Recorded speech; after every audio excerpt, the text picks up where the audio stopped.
me? Yeah, you hear me. First of all, I'm humbled to be speaking to such a tzibur of Melamdei Torah La'amo Yisrael. Whatever age group you're teaching, it's such a tremendous avodas kodesh, and there's really, truly nothing more important than giving over our holy Torah to the next generation. What on earth could be more important than that? What I would like to do today is speak about Rashi and how we view him as adults, and then how do we implement it in the classroom. That will be later on in Yetz Hashem, maybe next week or afterwards in Yetz Hashem when we continue. But today I just wanted to show us, to this Choshevet Tzibur, how unbelievable Rashi is. And every single Rashi, there's so much what to dig into and to discover another layer and another layer and another layer. So tonight, it's for us. We're going to put our holy Talmidim on the back burner tonight. Tonight, like they say in Yiddish, it's zwischen uns. It's between us. Afterwards, how do we try to implement it to the various classes and age groups that we're teaching? That will be in Yetz Hashem later on. So what I would like to do is first of all, I want to thank Rebbetzin Welcher, who organized this whole thing from Aleph ad Taf, including the letters of Matzapach. She took care of everything, Pashut everything. And Baruch Hashem, this week I'm still in Eretz Yisrael, so hopefully the Avira of Eretz Yisrael Machkim will be beneficial for all of us. Next week, Mitzvah Hashem, when we meet, the way things look, if Chas v'Shalom Mashiach won't come, I'll be back in London. And but nevertheless, we'll start today. I want to share with you a screen and to take a few just general knowledge about Rashi, and then I want to take a few examples of how you take a Rashi, random Rashis, if you could say random on Rashi, and just see how much we could delve into it and see what we could do. Okay. So here's the page I would like to learn with you. Okay, you could see it, right? Right, it could be seen. So let's start. It's in Hebrew, but Rashi's also in Hebrew. Okay, Mekorotav. So here, question number one. Ma miyachedet pirush Rashi mishar meforshei HaTorah? What is absolutely unique about Rashi in comparison to other commentators of the Torah? And this one answer is right, the other ones are not. It's multiple choice. What's so special about Rashi? Aleph, hakatzar biyoter, he's the shortest. Bet, hakarov biyoter lepshat, he's the closest to pshat. Gimel, zelo Rashi, it's not Rashi, whatever that means. Daled, mishalev pshat im midrashei agoda, he combines pshat with midrashim. So what would you think is the right answer here? So since Rebbetzin Welcher told us that we should today, that we're not going to, since we're a large group, we don't usually interact. Okay, we won't interact now, but let's go through it. Is the first answer the right one? Hakatzar biyoter? No, it's not. The Ibn Ezra is much shorter than Rashi.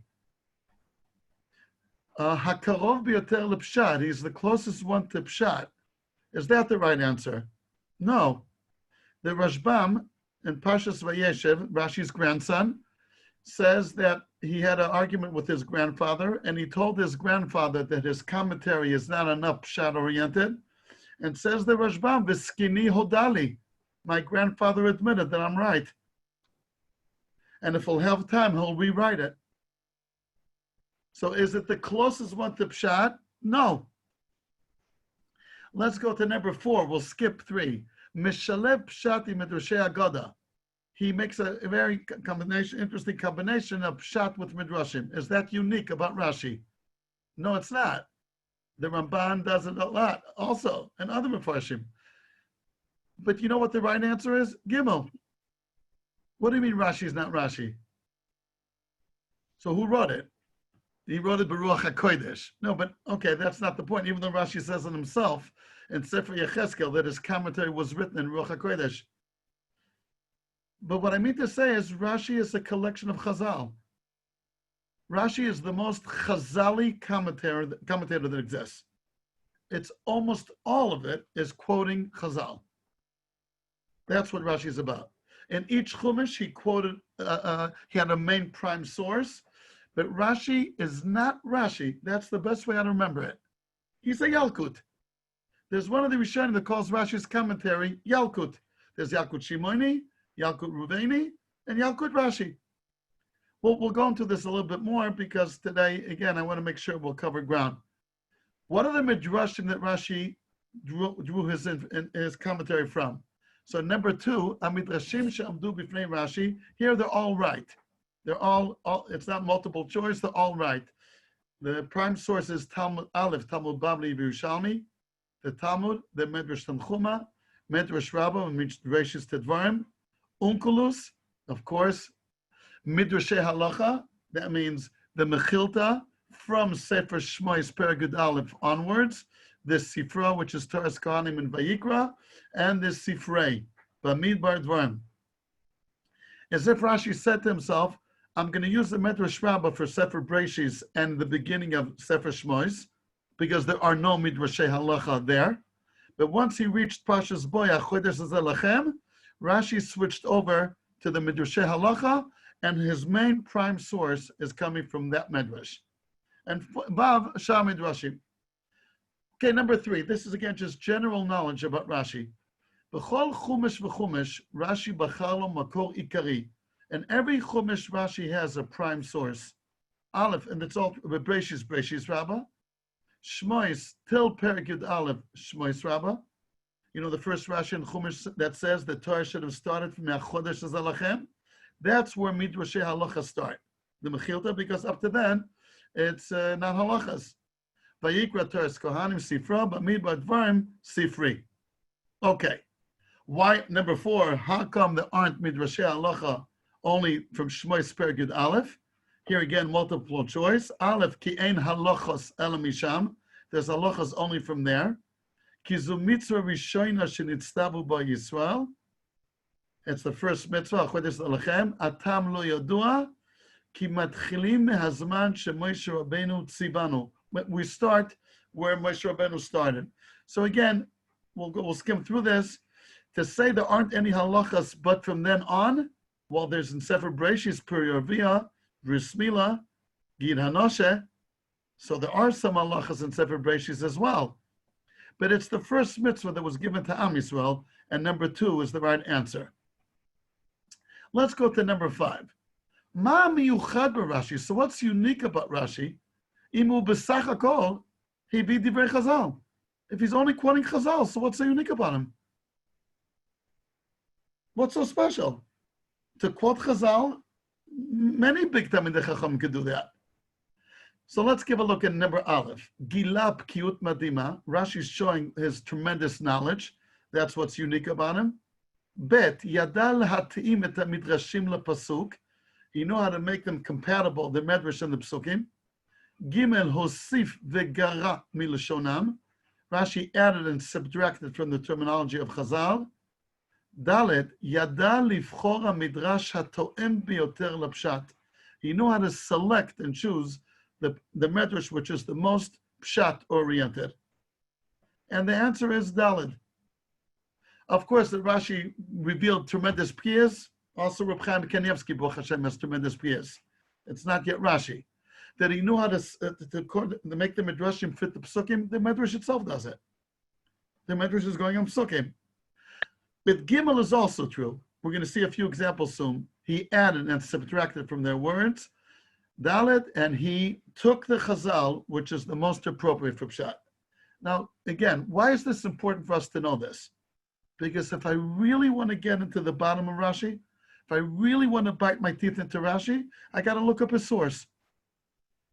So it's important for me to know where the source is.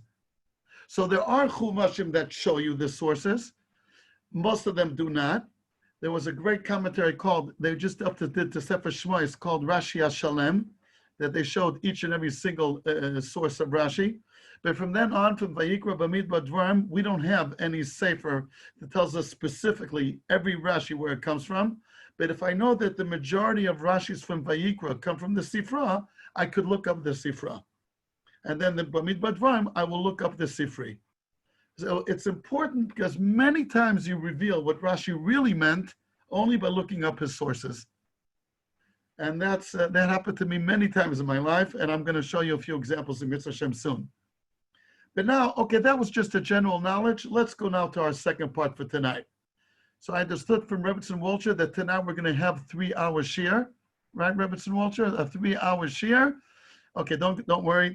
We'll do it. It won't go beyond 50 minutes because that's also part of the goal that we're trying to accomplish through this session is not to make Rashi geschmack. He's already geschmack. But the learning of Rashi to make it geschmack. It should be extremely enjoyable to convey this message, how enjoyable it is to learn Rashi. And this I think we could do, of course, with proper adoptions to each age and each level. So let's start now, Baks Bet. The word is geschmack. I don't know how you say geschmack in English or in Hebrew. Roughly in English, it's called tasty. In Hebrew, I don't know, kef. I don't know what the word would be. Geschmack. V'ha'arevna, what we say every morning on our Torah, please, HaKadosh Baruch Hu, make it sweet in our mouths. It's sweet anyway, but it should be sweet in our mouth as well. So let's start. In every single Rashi, here comes number 6. And now we're going into how do you learn a Rashi? Let's start. So, b'chol pirush shel Rashi, ma aleinu lishol b'tchila. Number 6. What is the first question we got to ask in every single Rashi that we learn? And here again, we have multiple choice. Aleph, mahu ba lechadesh. What is he coming to tell us a novelty? Bet, ma kashelo. What is he bothered by? Gimel, ma mekoro b'chazal. What's his source in Chazal? Daled, en tzorech lishol klum. There's no need to ask anything. So, of course, Dalet is wrong. But out of the other 3, for sure, the answer is Bet. What is Rashi bothered by? Every single Rashi in Chumash, without exception, is dealing with a problem. If there's no problem, there's no Rashi. That's clear. Vaydaber Hashem al Moshe lemor. It's a pasuk that appears many times in Chumash, right? There's no Rashi in it, not once. Because Rashi didn't feel there's a problem here. Rashi is like a doctor. When you don't feel good, you go to a doctor. But if everything's okay, you don't go to a doctor. If Rashi voices his opinion, he's coming to solve a problem. Rabbi Avigdor Banchik Zatzal, who was nifter just a few months ago, wrote a whole set called What's Bothering Rashi? What is Rashi bothered by? Even when Rashi says Ketargumoi, there's a problem here that he wants to avoid. If there's no problem, there's no Rashi. Rule of thumb. If Rashi is saying something, there's a problem that he's coming to solve, a question that he's coming to answer. 95% of the time, Rashi does not tell us his problem. He goes straight to the answer. And we have to figure out what was his question. But 5% of the time, he does tell us his question. Ma inyan shmita etzel al Sinai? Lama nismacha parsha zu leparsha zu? The beginning in Sefer Shmois, v'Yosef haya b'Mitzrayim, v'chi lo hayinu yodim shu haya b'Mitzrayim, u'ma ba lelamdenu? So Rashi sometimes does elaborate and bring out his question, but usually he doesn't. Why on those single times he did decide to let us know what his question was, and over 90% of the time he does not reveal what his question was, there's a reason for that as well. But regardless, every time there's a Rashi, what is bothering him? Now here comes number 7. What do we do after that? Before I go on to number 7, how do I help myself by figuring out what was Rashi's question? So again, one is to see the answer. And from the answer, I'll do a replay what the question was. If I ask someone a question and he tells me, Moshe, obviously the question was, what's your name? If I ask him something and no one heard the question and he answers at 9:20, so obviously the question was, what's the time? So from the answer of Rashi, we could figure out what was his question. But there's another tool that helps us in this stage. of what's Rashi's question. His dibur hamatchil. Usually Rashi's quoting the problem, the area that he has a problem with. And the words of his dibur hamatchil are the words that he wants to focus on. That means here is the problem. Sometimes he'll add in the dibur hamatchil the word fegomer, and that means he's also alluding to what's later on in the pasuk. But usually Rashi does not say Begomer, and usually the idea is his Dibur HaMatril helps us to understand what his question is. That's a very important tool. Once we discovered what Rashi was bothered by, let's go on. What do I do now? What's the next stage? So let's give a look at number 7. And again, Rabbi Isai, Tzibur Kadosh, that teach Torah to Am Yisrael, this is in every single Rashi in Chumash. Navi, it's a different ballgame by Navi. But in Chumash, that's how it is. Every single Rashi, what is he bothered by? And now, the next stage. Obviously, what comes after that? Once I looked at the Dibur HaMatril, once I figured out what he was bothered by, obviously the next stage is stage 2, and number 7, Lachal Miken. Afterwards, Yesh B'kol Rashi Shlosha Shlavim Nosafim. In every Rashi, there's 3 additional stages. Bet, Shuvat Rashi, Rashi's answer. Now, again, this is an important point. Well, obviously, after a question will come the answer. But what I know from my experience, and I'm teaching Chumash Rashi for almost 30 years, is, yes, this is the question and this is the answer. But what changed between the question and answer? Let's define exactly what changed between Rashi's outlook at the question and Rashi's outlook at the answer. Because when Rashi had a question, it's not a mistake, but he was looking at the very same pasuk from one angle, and then the answer he's looking at the very same pasuk from a different angle. Please define what changed between the question and the answer. Let me give you an example. Let's go straight to number 8, which says Dugma Aleph. Example number 1. Let's give a look at the pasuk. Vayomer Hashem Elokim. Hashem said, Lo tov hiyoysa adam levadoi. It's not good for man to be alone. Eselo ezer kenegdo. I will make for him a spouse that will be ezer kenegdo. Says Rashi. We have it here in box 8. It's Bereshis Perek Beis Pasuk Yud Chet. Ezer kenegdo. Zacha. If he has the merit, ezer. Lo zacha. If he does not have the merit, kenegdo liilachem. The spouse will be against him to fight him. Okay, let's go through what we learned already tonight. What was Rashi bothered by? Okay, so this you do in the classroom and the Talmidim have to discover it. What was Rashi bothered by? There's something problematic in the words ezer kenegdo. What's problematic? It's an oxymoron. It's opposites. Ezer is a helper, kenegdo is against you. So is it for you or against you? Answers Rashi, Zacha, Ezer. If he has the merit, it will be a helpful. Lo Zacha kenegdo liilachem. So what's the answer? Where did the oxymoron disappear to? The question was, it can't be Ezer kenegdo. It's like saying he's very tall and short. He can't be tall and short. Good question. The answer is Zacha Ezer, Lo Zacha kenegdo liilachem. So it's still an oxymoron. What is this spouse for him? Where did the oxymoron disappear to? How come the question is not a problem anymore? Because we're speaking about different times. It's Ezer like that, or Kenegdo. It's not Ezer Kenegdo simultaneously. So what changed between Rashi's question and Rashi's answer? The timing. And the question he understood that Ezer Kenegdo is in the exact same second. And the answer is no, it's not simultaneously. It's either or. It's still an oxymoron to a certain degree because it's Ezer or Kenegdo, but that's something we could live with. because it's not at the same split second. On Sunday, Monday will be Ezer. On Tuesday, Wednesday will be Kenegdo.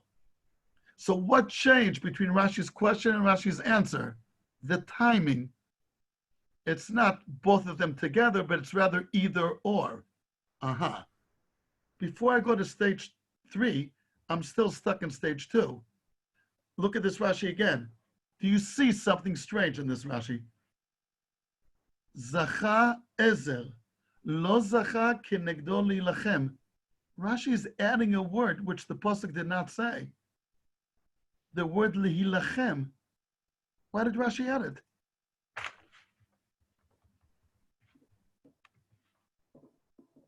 The pasuk did mention it. So why does Rashi mention it? Why didn't just Rashi say zacha ezer lo zacha kenegdo? Why did Rashi add the word lilachem? And these are questions that you have by the hundreds in Rashi. And you tell the kids, okay, again, we're not implementing now. What did Rashi add to the pasuk? He added something. And now the question is, why did Rashi add it? Why didn't you just say, Zacha Ezer, lo Zacha Kenegdo? What would be missing without the word lilachem? That's a classical stage 2 question in Rashi. The answer is, okay, but again, you could say also your answers, and that's what's everybody's entitled for his opinion. Kenegdo is not a clear-cut word in Hebrew. Kenegdo can mean against. Kenegdo can mean parallel. Kenegdo can mean opposite. Rashi wants to that we should understand that kenegdo means against. Lilachem, milchama, war. Okay, that's like Rashi's adding to the word kenegdo. The word kenegdo also could mean, the Ibn Ezra in the Sforno like this, his equal. Kenegdo can mean his equal. So Rashi, the word kenegdo could mean a few things. So Rashi is letting us understand from the contradiction of Ezra kenegdo what kenegdo means. Another question at stage 2 that I would ask at this Rashi before I go on. Why is it in singular? Why not zachu ezer, lo zachu kenegdo? Is Rashi implying that all marital problems are the husband's problems? It's ours, the man's fault? What do you say? The men and the Rebbe's here, what do you say? Is it always our fault? But that's what Rashi's saying. Zacha ezer, lo zacha kenegdo lilachem. If I would be writing Rashi, I would say zachu ezer, lo zachu. The lashon of the Gemara in Saita Daf Yud Zayin, ish v'isha zachu shchina b'neim, lo zachu esh ve'esh. How come Rashi is saying lashon yochid? This is all. Again, this is a question that I still have to think about myself. But the point I'm just saying is this is all part of stage 2. What was Rashi's question? What did Rashi answer? Let's go into the answer. Let's see how the answer answers it. Did Rashi add anything in the answer? When Rashi brings a dover acher, this is not an example. When he brings a dover acher, why did he bring a dover acher? I guess he's not 100% happy with the first answer.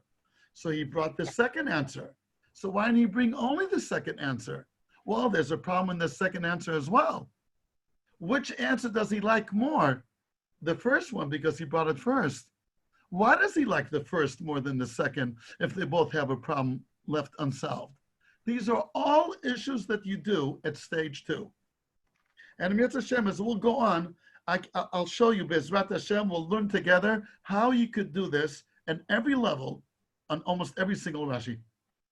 But it's a matter of getting used to. And then the kid, I was teaching, and I'm still teaching my whole life, teenagers. I did not teach younger ones than that, but I did from time to time also teach younger children. And I found that it needs to make it exact. And but nevertheless, when the kids understand, hey, Rashi's telling something, and there's a problem. Why did he bring another parish? What's going on? Why is he adding? Why didn't he say anything? All that is part of learning Rashi. Okay, let's go back to number 7. After I did all this, I did the question stage. I helped myself with the Dibur HaMatchil.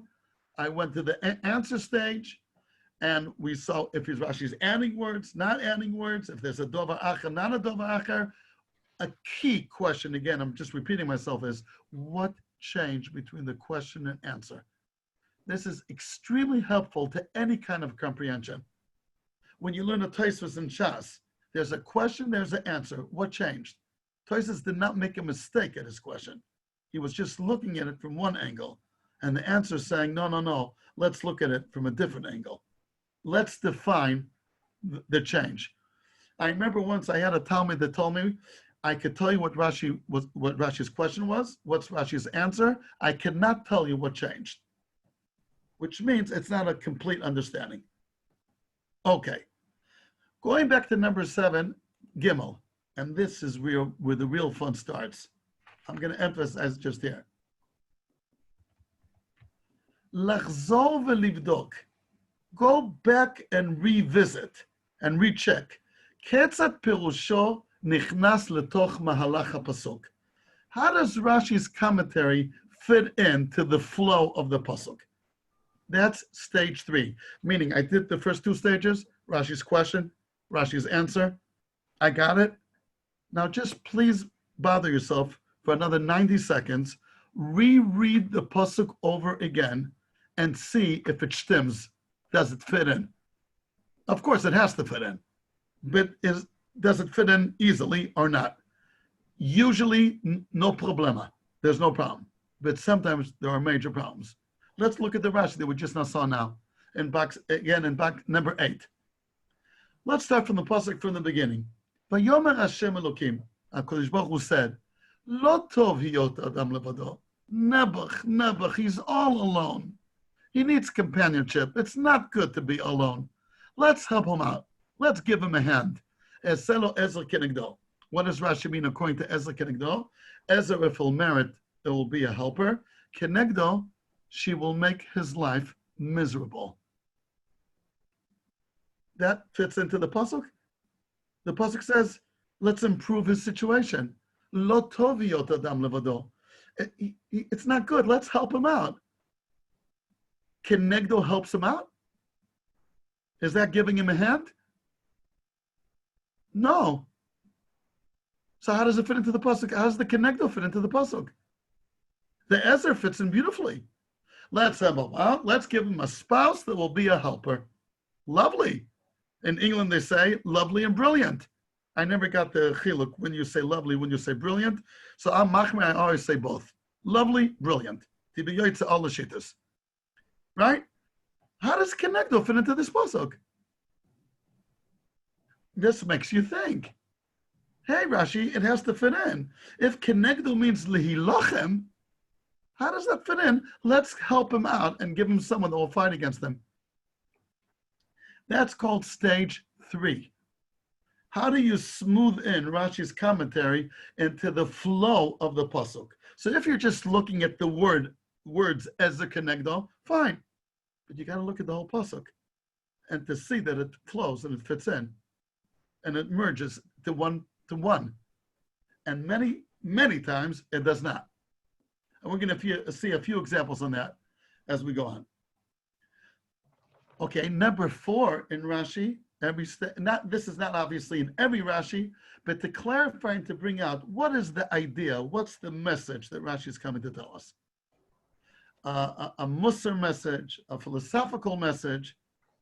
Obviously, this is not applicable to every single Rashi, but it's applicable to a lot of them. Here, the concept of marriage, the success of marriage is dependent on merit. Why is that so? Can't just 2 people get along with each other without merits?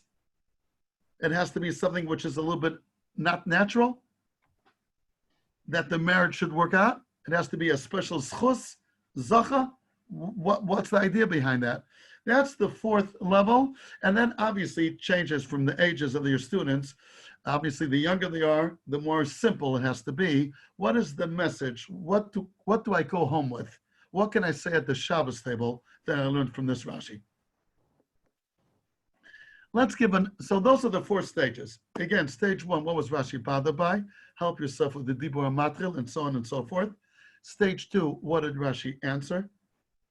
what changed between the question and answer? How did Rashi look at it before? How did Rashi look at it afterwards? Is Rashi adding anything to the Lashon of Pasuk? If there's a Dover Acher, why do you need two? Why is one preferable over two? And stage 3, we read the Pasuk again. It's such a simple exercise, but not too many people do it. Read the Pasuk over again. Tell me if it fits. If it does, wonderful, go on. Stage 4, if there's any ra'ayon, amkis of Rashi that Rashi will give us some kind of hadracha here, guidance for life. Let's take another pasuk. For example, number 9. Again, random examples, but nevertheless, let's see. Box 9. Uli Yishmael shmaticha. Avram Avinu told HaKadosh Baruch Hu before, Lu Yishmael yicheh lefanecha. So thank you very much for offering another son. I'll be happy with Yishmael. So HaKadosh Baruch Hu tells him, no, Yitzchak's going to be born. And what about Yishmael? Uli Yishmael shma'aticha. I heed your request. Hine birachti oto. I will bless him. V'hifreti oto. And I will make him fruitful. V'hirbeti oto. And I will increase him. B'ma'od me'od. How many times does the Torah say the word ma'od ma'od twice? I'm sorry?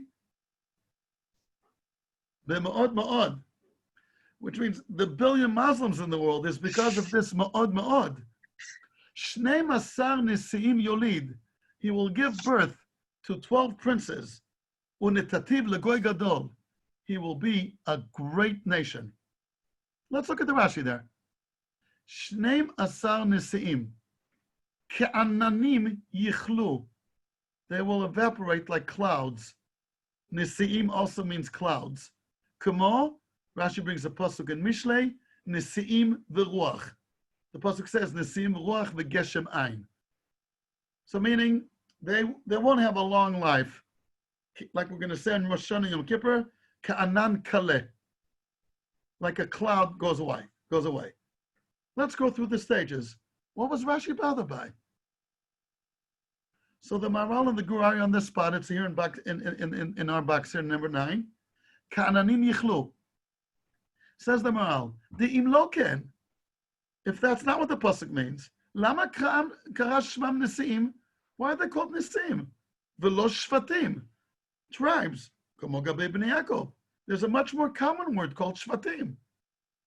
Why are you using a funny word called nesiim? So it's alluding to the fact that they'll be like clouds. Okay, let's go through the stages on this Rashi. Let's try it out. Okay, stage 1. Again, remember, so usually in my shiurim, I always get the tzibur activated, but here it's okay. I'm going to be talking, but again, the idea is that the students will say, the Talmidim will say, what do you think Rashi was bothered by? So the Maral helped us. This is a tough one. The word nisim is not so common. If you want to say that it'll have 20 princes and tribes, why don't you use the word shvatim like Bnei Yaakov? Okay, good kasha. What's the answer? That it's alluding to another meaning of the word nisi'im, which means clouds, which the word shvatim does not allude to. So why did the Torah take the word nisi'im instead of shvatim? Because we want to give over a message that only the word nisi'im could do it. Fine. And what's that message? That they will be short-living like clouds. But that doesn't fit the pasuk. What? Doesn't fit the Hefresi and the Herbesi. Yeah, there'll be a lot, but for a short time. There'll be billions, but for a short time. But the question I think that you're trying to ask is, let's read the pasuk. What's this whole pasuk about? A bracha to Yishmael, what Avraham Avinu wants to hear. Berachti oto, v'hifreshti oto, v'herbesi oiso, v'ma'od ma'od. How does it fit into this pasuk? A klala to Yishmael. That they will evaporate like clouds and they won't have a long life. Is that what Avraham Avinu wants to hear? Is that called Uli Yishmael Shmaticha? I heeded your request? That is called stage 3. After I discovered what Rashi's problem was, and I discovered Rashi's answer, and I know what changed between the question and answer, And I got it. I have to reread the pasuk over again, and it just doesn't fit in. It's a klala in the middle of a bracha. How could it work? And that's called uli shmel shmaticha. And you should know that these questions, which are called stage 3, I'm going to tell you already now, to this holy tzibur, you're going to be very lonely because there aren't too many that ask these questions. In this farm, in the Chumash Rashi, we're going to see soon. Rereading the pasuk and see how it fits or does not fit into the flow of the pasuk is a stage 3, and not too many sperm deal with it. Let me tell you the answer which I came up with, and again, who says it's the right one? How does it fit in? Yishmael will control the olam hazeh totally.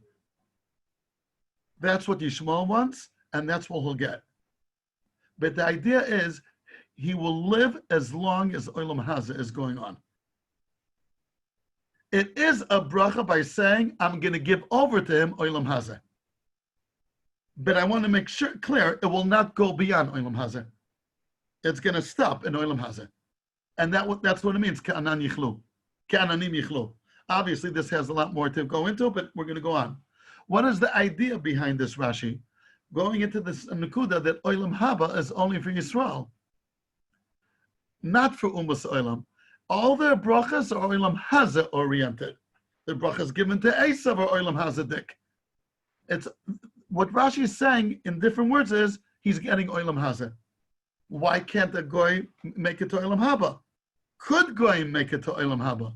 This is that topic which is called stage 4. And obviously this cannot be done in every single Rashi, and also depends on the length of the shir, how focused the students are, etc., etc. Let's go on. We'll go on. Could you just please address that this is a good Rashi, but it's really not pshat oriented. He could have just said, I would like to address at one point why we mentioned before whether Rashi is pshat or whether he's medrash. So over here it's very not pshat oriented. He could have just simply said ka'ananim. No. Because he also wants to say tribes. He wants to say both. But ka'ananim yochlu, the fact that they're going to be gone, that has nothing to do with this pasuk and. No. Okay, so this is a big yesod that we're going to have to go through. Rashi does not mean that it's only clouds. That's not what Rashi means. If it would have meant only clouds, so then it should have said clouds. And this is a big yesod we're going to speak to him Yitzhak Hashem next week. There's a big, thank you for raising this point, there's a big yesod of the Gur Aryeh. And as far as I know, it's the only time the Gur Aryeh says it. V'davar ze hu mafteach gadol, v'shoresh gadol, v'yisod gadol, on this point. It's on Tuval Kain in Breshis Perek Dalet. What I could just say now is Rashi does not mean there'll be only clouds. There are going to be tribes that will last like clouds. It's Shnehem. That's the Maral over there, which I'm going to show you fits into hundreds of Rashis. But we're going to leave that. I want to leave some suspense for next week. So I hope you guys will sleep throughout the week. You still have a good night's sleep. But then I want to leave a little. We're going to get back to it. It's a very good point that you're saying. Okay, let's take another example. In number 10, in Parshas Beshalach. Vayomer Moshe Yehoshua. This is on the eve of the war with Amalek. B'char lanu anashim. Choose for us, people. V'tzeh hilachem ba'Amalek machar. Go and engage war with Amalek tomorrow, or whatever. Anochi, okay, that's the continuation of the pasuk. Says Rashi, B'char lanu. Choose for us. Li v'lecha. For you and for me. Hishva'ulo. He compared Yeshua to himself. Mikan amru. Here's the source. Yeh kvod talmidcha. Yehi kvod talmidcha. Chaviv alecha keshelcha. The dignity of your student should be as dear to you like your own. Again, this is a good Rashi to learn with Talmidim, to tell them that we have to respect you and care about you like we care about ourselves. Let's go through the stages. What was Rashi bothered by? What was Rashi bothered by? Lanu means us. Us, again, I would wait till the Talmidim will discover that. But since our time is limited, I'm going to, Lanu means we're equals. Here Rashi is even bringing out a little bit of his problem. Li v'lecha hishvahu lo. He's comparing Yeshua to him, equating Yeshua to Moshe. Lanu, we're together. We're in this together. Mikan Amru. From here is the source of the Mishnah Pirkei Avos. Yihi chvod talmidcha chaviv alecha keshelcha. Okay. So what was Rashi bothered by? What are they equals? The answer is yes, they are. So what changed between the question and answer? And Moshe Rabbeinu's treating him as an equal, not that they're really equals. So what changed? Not that they're objectively equal. Of course, Moshe is more than Yehoshua, but Moshe is treating Yehoshua like an equal. So that's stage one, that's stage two. Let's go to the pasuk. Vayomer Moshe el Yehoshua, b'char lanu anashim, v'tzeh hilachem b'Amalek. Is this the time and the place to tell us how to treat a Talmud? On how you prepare yourself to war with Amalek? Wouldn't it be more appropriate that this kind of limud would be in a besmedrash, in a shir, on the pasuk v'shinantam levanecha, on the pasuk v'limadatem es benechem, on the pasuk of kol ha'melamed es ben chaver Torah kilu yeladai? On the battlefield with Amalek, this is where HaKadosh Baruch Hu decided that we should know that a Rebbe should treat a Talmud like an equal? Does this belong here? That's also part of stage three. Rav Hutner Zatzal would say on this, Makom Haves Siman. It's an expression in the Gemara Elu Metzias regarding lost objects. If it's here, it belongs here.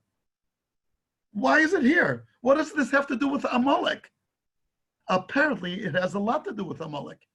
One of the ways of fighting Amalek is treating your Talmud like an equal. That's what comes out from this Rashi.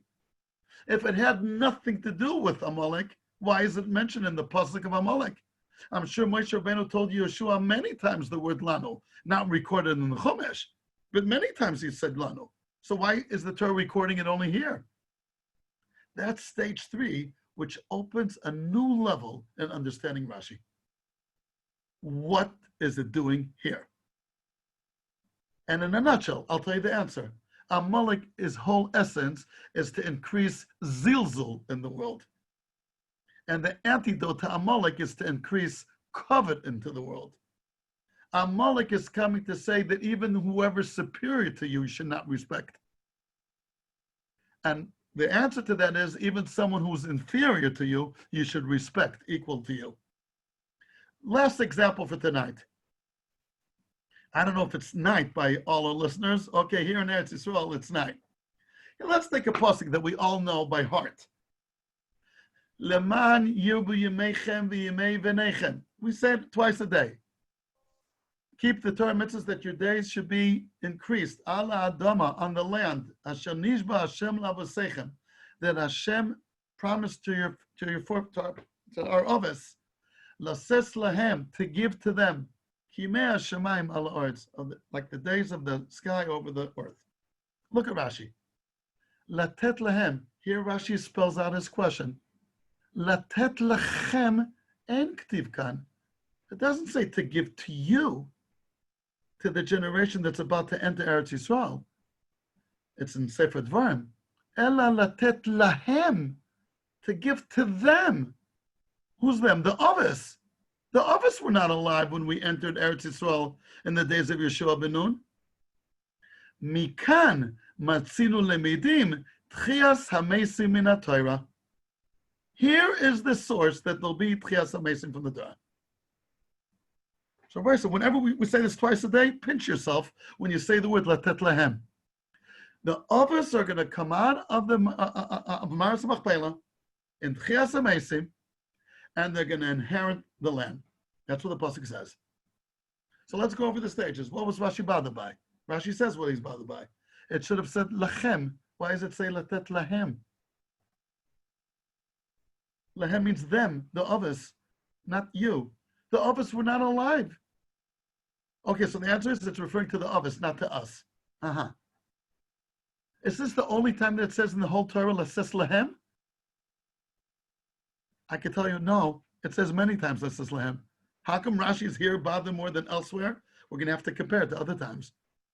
But lases lahem, this is not the first time that it says it. So why did Rashi wake up here? Good kasha. That's all part of stage one. What's Rashi bothered by? He's bothered by, it says lahem. It says also many times, lases lahem. How come we didn't wake up earlier? Good kasha. But let's go on. And the answer is, it's referring to the others. What are you coming to tell us? That there'll be Tchias HaMeisim. This is the only time that Rashi says it. And as Yoshi, Rashi says, Mikan Remes L'Tchias HaMeisim. But here, black and white, there'll be Tchias HaMeisim. Let's read the pasuk, stage 3. You will live a long life on the land that was promised to the others.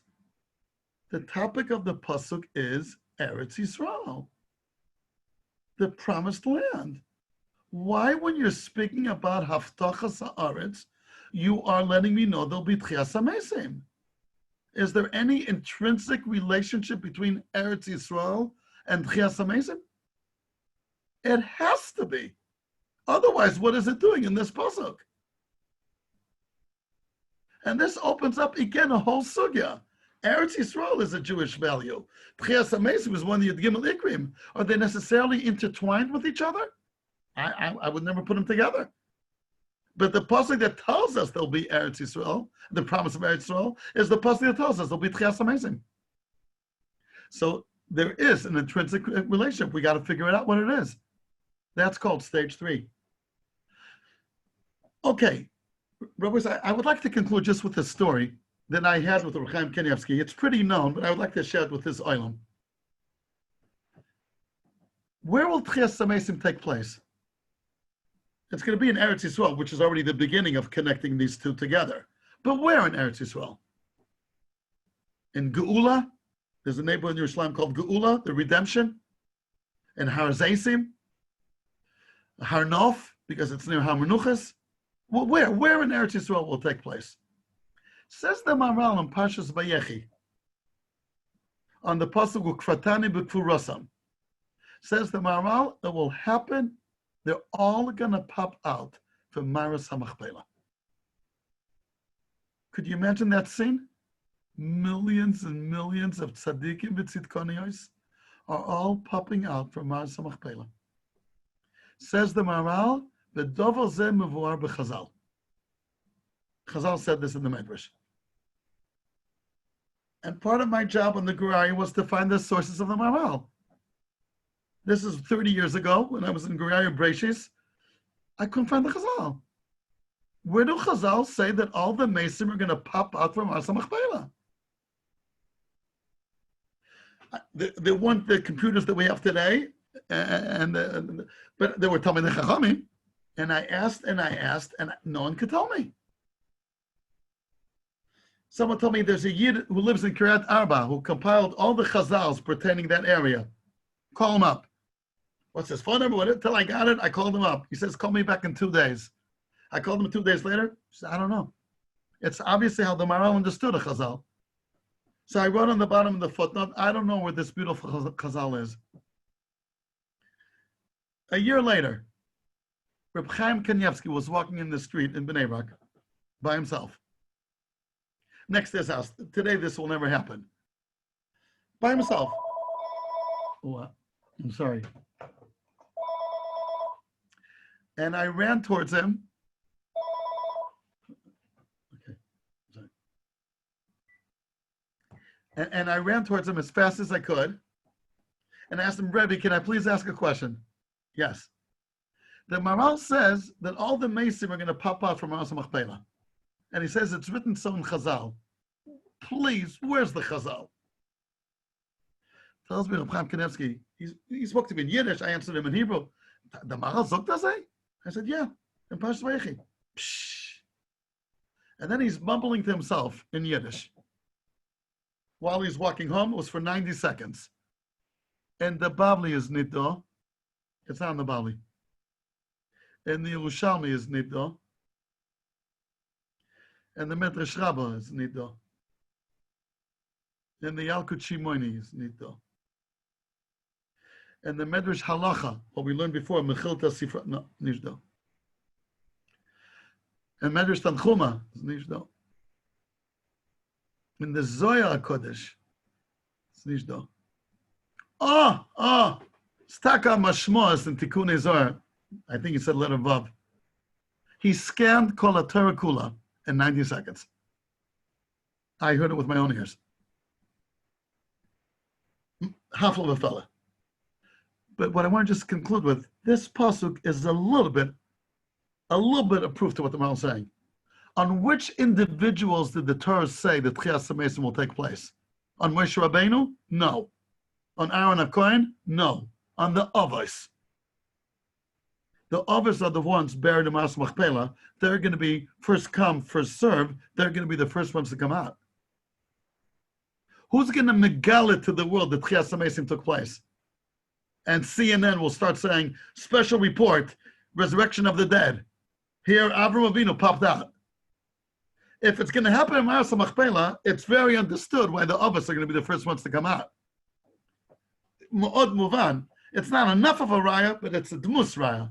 I guess that's another reason why we can't return Mas Machpelah to the Arabs. Just imagine the Chafetz Chaim. He's for sure going to come out. The 6 million are going to come out. And they spoke Yiddish. Reb Chaim Kreiser told me, Hebrew is Lashon HaKodesh. Yiddish is Lashon HaKdoshim. And the Chafetz Chaim will come out and say, Shalom Aleichem, ich bin HaKohen, ich will gehen zu Yerushalayim. How do you go? So you need people, Yidner, that can tell them, come, I'll take you. So we have to have representation there to make, next to Mas Machpelah the whole time. Rabbi, so we'll stop here. Can you address why Rashi over here asked the question? Let's say Slachem Ein Ksiv. Are you going to address it this time, or do we have to wait? It's not shaykh to address it now because that will take another hour. That would take another hour. But Rabbi, so what I'm trying just to convey, with this we're finishing. Rashi is so geschmack. He's so full of layer and layer and layer. You need the tools to get used to it, to reveal the diamonds and the messages that Rashi is coming to tell us. The whole time Rashi is texting to us. The whole time. If we chop it, good. If not, geh weiter. Go on. Okay, I want to thank again the Oilam and Rebbetzin Welcher. You could tell the Oilam, give them my email address. Please. I'm going to post your email address in the chat now, and I'll also post where the recording is going to be posted. If you're happy to stay on for any questions, then are you happy to stay on for questions? Yeah, with pleasure. Okay. I'm going to stop the recording now, though. Okay, now so we can stop this.